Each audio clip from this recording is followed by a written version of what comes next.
അപ്പൊ നമ്മുടെ സീക്രട്ട് ഏജന്റിനോട് മര്യാദയ്ക്ക് ജിൻഡോയ്ക്ക് കപ്പ് കിട്ടി ഇപ്പൊ എന്താണ് ബ്രോ ഒന്നും സ്റ്റാറ്റസ് അല്ലെങ്കിൽ ഒരു വീഡിയോ ഇടാത്തതെന്ന് ചോദിച്ചാൽ അത് ഇരക്കലായി. സബ്സ്ക്രൈബേഴ്സ് പോയി ചോദിച്ചു കഴിഞ്ഞാൽ അത് ഇരക്കലായിട്ടാണ് നമ്മുടെ സീക്രട്ട് ഏജന്റ് കാണുന്നത്. പുള്ളിയെ കുറിച്ച് കൂടുതലൊന്നും പറയാനില്ല. ഞാൻ എന്ത് പറയാൻ, അങ്ങനത്തെ ഒരു ക്യാരക്ടർ, ഡുവൽ പേഴ്സണാലിറ്റി ഉള്ള ഒരു ക്യാരക്ടർ അല്ലേ. അപ്പൊ ഞാനൊരു വീഡിയോനകത്ത് ഇടാം, അതാണ് എനിക്ക് പറയാനുള്ള കാര്യം. പോസ്റ്ററിന് ആ ഒരു മെന്റാലിറ്റി ഉള്ള ആളല്ല ഞാൻ. ഞാൻ വ്യത്യസ്തനായിരിക്കുന്നു. I am different person in the world. ഞാൻ പറഞ്ഞത് ജിൻഡോയ്ക്ക് കപ്പ് കിട്ടിയതിലൊരു എക്സൈറ്റ്മെന്റ് എനിക്ക് വന്നിട്ടില്ല. നിനക്കും അസുഖമില്ലാത്തോണ്ട് കുഴപ്പമില്ലട്ടാ.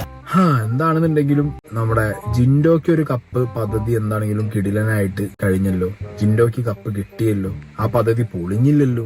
ഓഹോ, കഥ അവൻ അങ്ങനെ ആക്കിയല്ലേ. പെങ്ങളുട്ടിക്ക് ഒരു പണപ്പെട്ടിയായിരുന്നു ആദ്യം. ആ ഒരു പ്ലാൻ അവിടെ നടക്കാത്തതുകൊണ്ട് ഇപ്പൊ പെങ്ങളുട്ടിക്ക് ഒരു വീട് പദ്ധതിയായിരുന്നു. ആ ഒരു പ്ലാൻ നടക്കാത്തതുകൊണ്ട് അവസാനം പെങ്ങളുട്ടിക്ക് ഒരു പോയിന്റ് നേടിക്കൊടുക്കുന്ന സംഭവം തന്നെയായിരുന്നു എന്തായാലും ഇന്നും ഫുൾ ഉണ്ടായിരുന്നത്.